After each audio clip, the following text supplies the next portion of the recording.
ఈ రోజున భారతదేశం ఏడుస్తూ ఉంది, కన్నీరు కారుస్తుంది.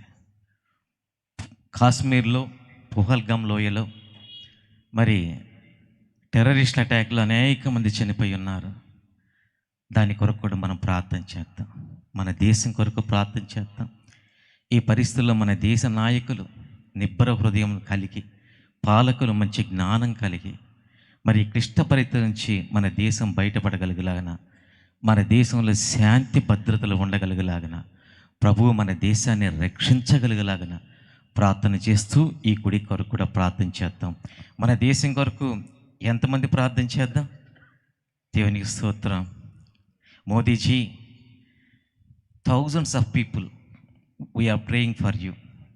Our prayers are with you. Be strong and make our country strong.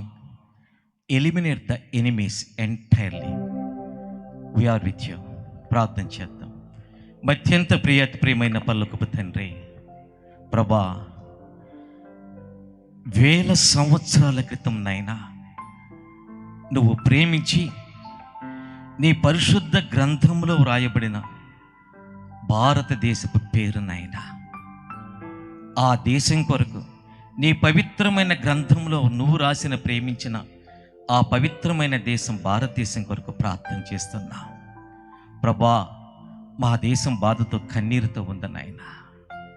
ప్రభా, రాక్షసులు ప్రభా మా దేశం మీద దాడి చేసి ప్రభా అమాయకులైన ప్రజలను చంపి ఉన్నారు. ప్రభా, మా దేశం ఇలాంటి దయనీయమైన స్థితి నుంచి మా దేశాన్ని రక్షించు, బలపరచు నాయనా. ప్రభా, పాలకులకినైనా బలపరిచి వారికి ధైర్యాన్ని ఇవ్వండి. ప్రభా, మా ప్రధాని మోడీ కొరకు ప్రార్థన చేస్తున్నాం నాయన. ప్రభా, ఆయనకి మీ జ్ఞానాన్ని అనుగ్రహించి ధైర్యపరిచి ప్రభా ఈ పరిస్థితుల్లో ప్రభువాని బలపరచమని, అదేవిధంగా హోమ్ మినిస్టర్ అమిత్ షా కొరకు ప్రార్థిస్తున్నాం.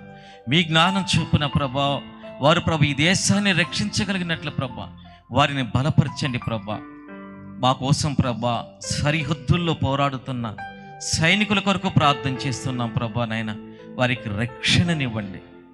ఈ భారతదేశాన్ని కాపాడు, ఈ భారతదేశాన్ని రక్షించయ్యా.